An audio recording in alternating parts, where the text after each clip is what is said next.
नानकपुर गांव में आरती नाम की औरत रहती थी। वो गांव में लोगों के शादी ब्याह में जाकर खाना बनाया करती थी।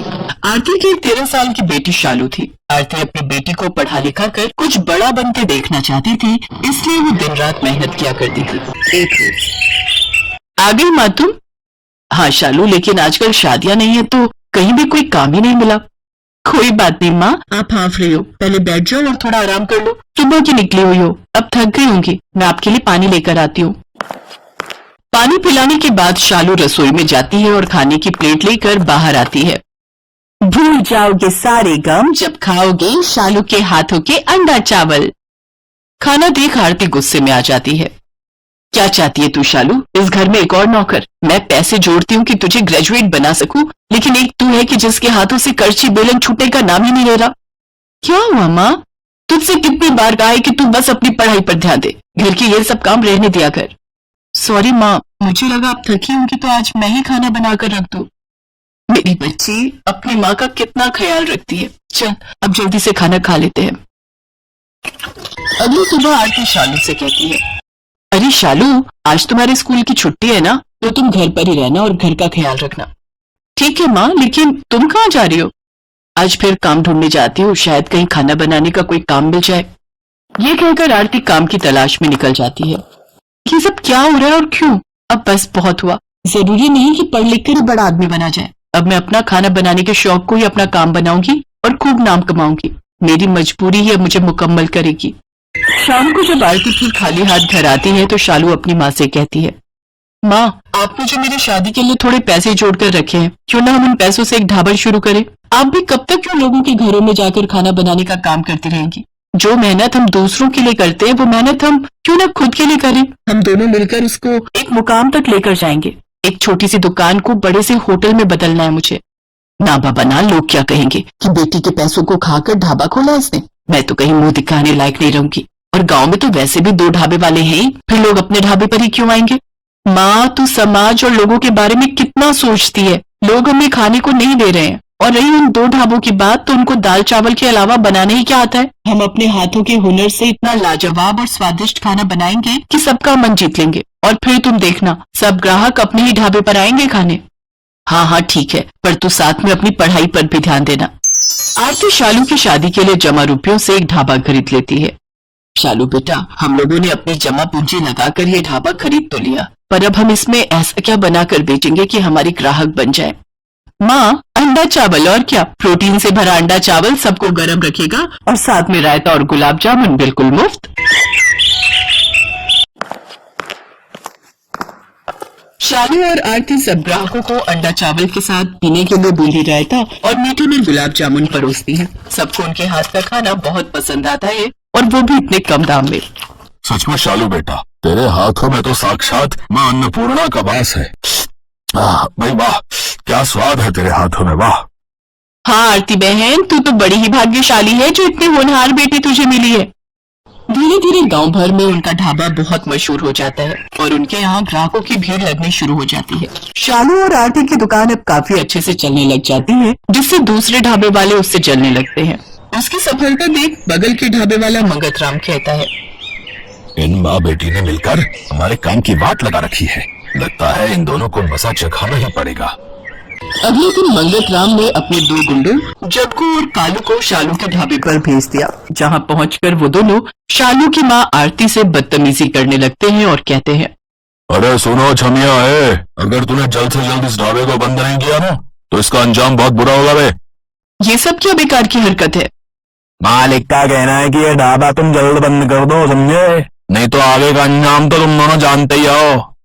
अपनी ये धमकी किसी और को जाकर देना, वरना एक ऐसा थप्पड़ पड़ेगा ना जग्गू। और कालू कौन है? ये कोई पहचान भी नहीं पाएगा। रुको, अभी पुलिस को फोन लगाकर तुम दोनों की हेकड़ी निकालती हूँ।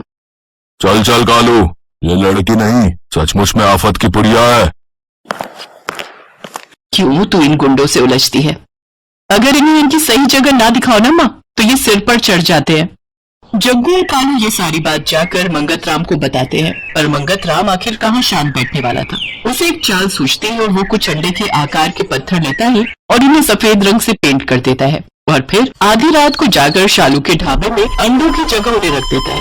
अगले दिन जब आरती और शालू अंडा चावल बनाने की तैयारी कर रही होती हैं, तभी शालू की नजर उन अंडों पर जाती है। ये कैसे अंडे हैं जो इतने भारी हैं? अरे इसमें से तो रंग निकल रहा है। ये क्या? ये तो पत्थर है मम्मी। ये जरूर उस मंगत का काम होगा। वो तो अच्छा है कि तू बिना जांचे परखे कोई काम नहीं करती, वरना जाने क्या होता आज। अब तो हद ही हो गई मम्मी। अब आज रात को अपने इस ढाबे की रखवाली मैं खुद करूंगी और उस मंगत राम का ढाबा तो मैं बंद करवाऊंगी। उधर मंगत राम कब से किसी हलचल के इंतजार में बैठा था। ये अभी तक उनके ढाबे में कोई हंगामा क्यों नहीं हुआ? लगता है अंडे ठीक से अभी उबले नहीं। तभी मंगत राम शालू के ढाबे पर जाकर देखता है कि सभी लोग आराम से खाना खा रहे होते हैं। वो छुपते छुपाते ग्राहक से पूछता है, तुम्हें यहाँ का खाना कैसा लगा? क्या कुछ अजीब नहीं है क्या? अरे नहीं भाई, ये खाना तो बल्कि बहुत स्वादिष्ट है। आह, अब ऐसा कैसे हो सकता है? लगता है तरकीब फेल हो गई। कोई नहीं, आज कोई नई तरकीब आजमाऊंगा। शाम को मंगत राम सफेद कंकड़ लेकर शालू के ढाबे में जाता है। आज तो ये सफेद कंकड़ चावल में मिला दूंगा, फिर देखता हूँ कैसे चलता है इन माँ बेटी का ढाबा। वहीं शालू और आरती छुपकर ये सब देख रही होती हैं। वो जैसे ही चावल में कंकड़ मिलाने लगता है तो शालू और आरती उसे रंगे हाथ पकड़ लेती है। साथ ही शालू इस सारी हरकत को अपने फोन में रिकॉर्ड कर लेती है और पुलिस को फोन कर उसे वहां बुला लेती है। मंगत चाचा, अगर कंपटीशन करना ही है तो सामने आकर करो। अगर इस तरह के काम करोगे तो फिर तो जेल की हवा खानी ही पड़ेगी। इसके बाद शालू और आरती अगले दिन से फिर से अपने काम धंधों में लग जाते हैं। कुछ दिनों बाद उनके गांव में एक फूड कंपटीशन होता है, जिसमें जीतने वाले को 5 लाख इनाम देने की घोषणा होती है। शालू भी उस प्रतियोगिता में हिस्सा लेती है और वो अपने अंडा चावल की रेसिपी वहां पर बनाती है। इतने बड़े कंपटीशन को जीतने के लिए आपने इतनी साधारण सी डिश को क्यों चुना? आपको एक बार भी नहीं लगा कि आप रिजेक्ट हो सकती हैं? नहीं साहब, ये अंडा चावल ही मेरा घर चलाता है और इसकी वजह से ही मेरा ढाबा गांव भर में फेमस है, इसलिए मैंने यही बनाना उचित समझा। जजेस जब वो अंडा चावल टेस्ट करते हैं तो इन्हें खाकर हैरान रह जाते हैं। उन्होंने जिसे बहुत साधारण डिश समझा था वो बहुत ही लाजवाब होती है। वाह, इतना यमी अंडा चावल मैंने आज तक नहीं खाया। क्या आप अंडा चावल की ये रेसिपी मेरे साथ शेयर करेंगे? मैं इसे अपने होटल में अप्लाई करना चाहता हूँ। एंड यू डोंट वरी, इनाम के साथ साथ इस रेसिपी को शेयर करने के लिए मैं आपको अलग से पेमेंट करूंगा। जी जरूर सर, ये तो मेरे लिए खुशी की बात होगी जो इतने बड़े होटल में मेरी रेसिपी के अंडा चावल बनेंगे। शालू ये कंपटीशन जीत जाती है और अब उसका ढाबा और भी अच्छा चलने लगता है। आरती और शालू के दिन बदल जाते हैं और अब वो उसी गांव में खुद का बड़ा सा होटल खोल लेती है और उसमें अपना अंडा चावल की डिश को उस होटल की स्पेशलिटी के तौर पर रखती है। धीरे धीरे शहरों से टूरिस्ट आकर उसके होटल में ठहरने लगते हैं और उसके यहाँ का फेमस अंडा चावल खाते हैं। साथ ही वो अपने होटल के खाने के रेट भी बड़े ही साधारण रखते हैं, जिससे कि टूरिस्टों के साथ साथ गांव वाले भी उसके अंडे चावल का स्वाद चख सके। इस तरह शालू और आरती अपने होटल को बड़े ही अच्छे ढंग से चलाती हैं। साथ ही शालू अपनी पढ़ाई पर भी पूरा ध्यान देकर क्लास में अच्छे नंबरों से पास होती है।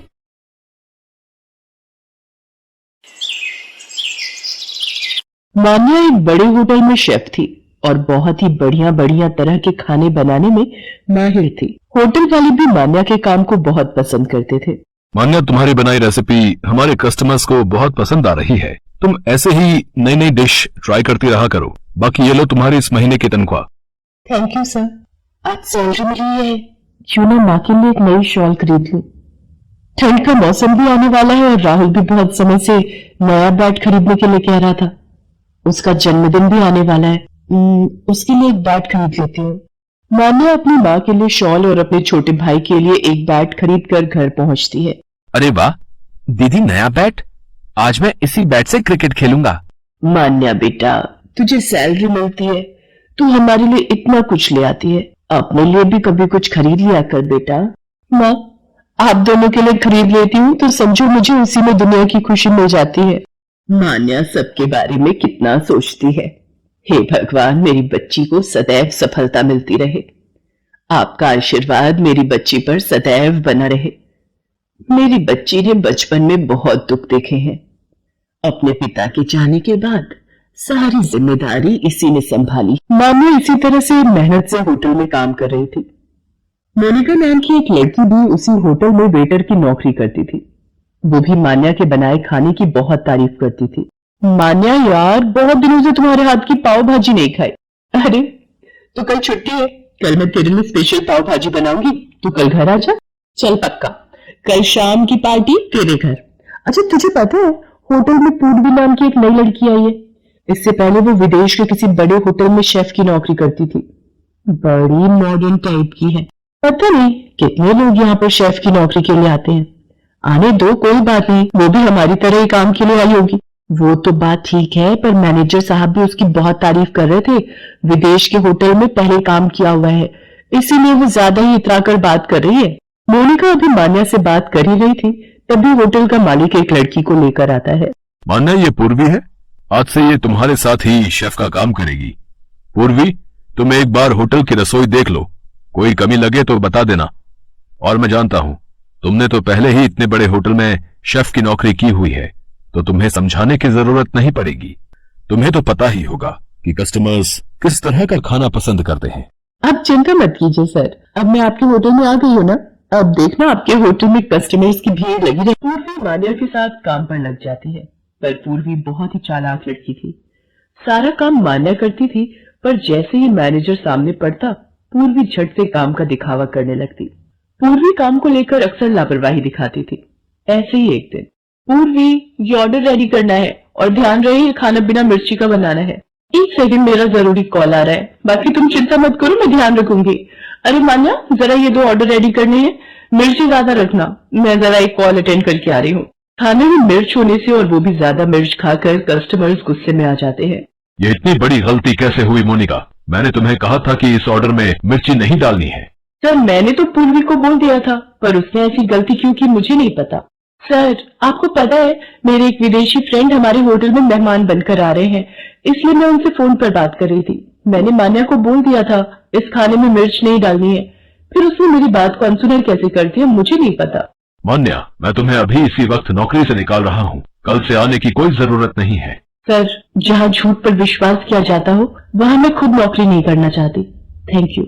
मान्या उदास मन से घर आ जाती है और सारी बात अपनी माँ को बताती है। तूने बिल्कुल ठीक किया बेटा, जहाँ इज्जत ना हो ऐसी जगह पर नौकरी करने की कोई जरूरत नहीं है। नमस्ते आंटी जी, मान्या कैसी? अरे मोनिका, तू आज जॉब पर नहीं गई? तुझे पता है मेरा भी उस होटल में तेरे बिना दिल नहीं लग रहा था, इसलिए मैंने वो जॉब छोड़ दी। मोनिका, तूने मेरी खातिर जॉब छोड़ दी? पर मोनिका, अरे कोई बात नहीं, वैसे भी वो जॉब करते करते मैं तंग आ गई थी। अब कुछ दिन का ब्रेक लेकर फिर कोई काम ढूंढूंगी। चल आज फिर मैं तुझे अपने हाथ की पाव भाजी खिलाती हूँ, उस दिन भी तू आ नहीं पाई थी। मैंने एक नया काला मसाला बनाया है, आज पाव भाजी में वही डालूंगी। इसका मतलब आज तू मुझे काली पाव भाजी खिलाने वाली है? हाँ यही समझ ले, काले मसाले की बनी काली पाव भाजी।